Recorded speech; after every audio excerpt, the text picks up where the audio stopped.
Serial killer शायद कभी भी पकड़ा नहीं जाता अगर उसको कंप्यूटर चलाने आता। सोचें कि एक ऐसा शख्स सीरियल किलिंग कर रहा हो जो अपने ही शिकार का दोस्त भी हो, शहर का जाना माना नाम भी हो और ऊपर से एक डॉक्टर भी। ये हैरत अंगेज कहानी है डॉक्टर हैरोल्ड शिपमैन की, जिसने अपनी क्लिनिक को जान बचाने के लिए नहीं बल्कि जान लेने के लिए इस्तेमाल किया।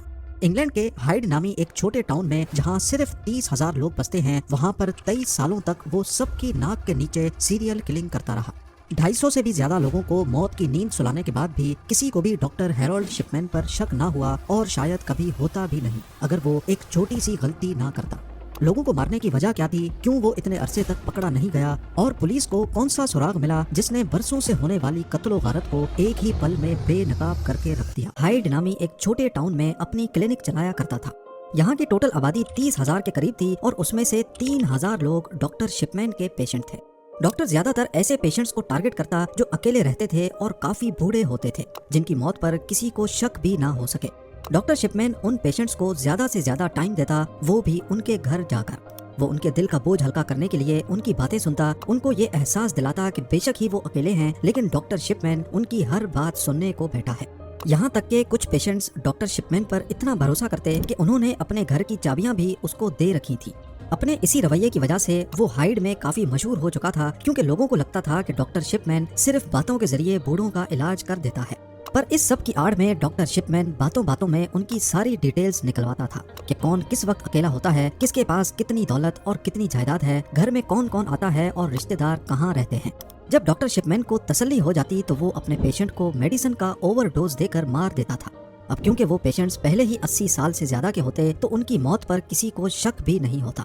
कई सालों तक ये सिलसिला चलता रहा। पकड़ा जाना तो दूर की बात, उन पर किसी को शक भी नहीं हुआ, सिर्फ तब तक जब तक वो खुद गलती नहीं कर बैठा।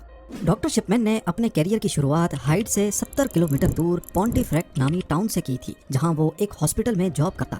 फिर 1974 में वो पॉन्टिफ्रेक्ट छोड़कर टॉड मॉर्डन चला गया, जहां वो अब्राहम और मेरॉड मेडिकल सेंटर में जनरल प्रैक्टिशनर की पोजीशन पर लग गया। यहाँ जॉब के दौरान वो कुछ पेशेंट्स को पैथेडीन नामी ड्रग की ज्यादा क्वांटिटी प्रिस्क्राइब करते हुए पकड़ा गया, जो असल में उसको खुद इस्तेमाल करनी होती थी। पैथेडीन है तो असल में एक पेन किलर, लेकिन ये काफी नशा आवर मेडिसिन है। डॉक्टर शिपमैन को पैथेडीन के नशे की आदत थी और वो जानबूझकर अपने पेशेंट्स को ये मेडिसिन प्रिस्क्राइब करता, थोड़ी उनको देता जबकि ज्यादा मिकदार खुद इस्तेमाल करता था, जबकि पेशेंट्स को ये थोड़ी मेडिसिन की जरूरत भी नहीं होती। इससे होता ये था कि पेशेंट्स ये मेडिसिन लेने के बाद बहुत अच्छा महसूस करते, जबकि असल में उनको मालूम नहीं था कि वो नशा कर रहे हैं। यही वजह थी कि शिपमैन के पेशेंट्स ना चाहते हुए भी उसकी तरफ अट्रैक्ट होते थे। पकड़े जाने के बाद हॉस्पिटल एडमिनिस्ट्रेशन ने डॉक्टर शिपमैन को निकाल दिया और बात उसके लाइसेंस कैंसिल होने तक पहुंच गई। लेकिन शिपमैन ने 600 पाउंड का फाइन देकर खुद को एक रिहेबिलिटेशन सेंटर में दाखिल करवा दिया, जिससे उसका लाइसेंस कैंसिल होने से बच गया।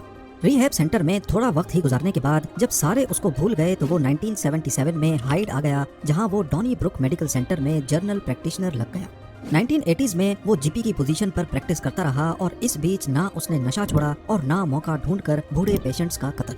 लेकिन इन मर्डर्स की फ्रीक्वेंसी 1993 से काफी बढ़ गई, जब उसने हाइड में ही अपनी खुद की क्लिनिक खोली और शहर में एक अच्छा नाम बना लिया। अगले कई सालों तक मामला ऐसे ही चलता रहा और किसी को भी डॉक्टर की इन हरकतों पर शक नहीं हुआ। पहली बार मार्च 1998 में डॉक्टर लिंडा रेनॉल्ड्स, जो कि शिपमैन के क्लिनिक के ऑपोजिट ही दूसरे हॉस्पिटल ब्रोक सर्जरी में जॉब करती थी, उन्होंने शिपमैन के पेशेंट्स के बीच ज्यादा मरने के रेशो पर तशवीश का इजहार किया। उनका कहना था कि शिपमैन जो सिर्फ एक छोटी सी क्लिनिक चलाता है, पिछले 3 महीनों में उसके 16 पेशेंट्स मरे हैं, जबकि इसी पीरियड के दौरान ब्रोक सर्जरी, जिनके पास शिपमैन की क्लिनिक से 3 गुना ज्यादा पेशेंट्स हैं, उनके पास सिर्फ 14 पेशेंट्स की मौत हुई है। ये शक तब मजीद बढ़ गया जब ये मालूम पड़ा कि डॉक्टर शिपमैन के 16 पेशेंट्स की मौत के बाद उनको दफनाया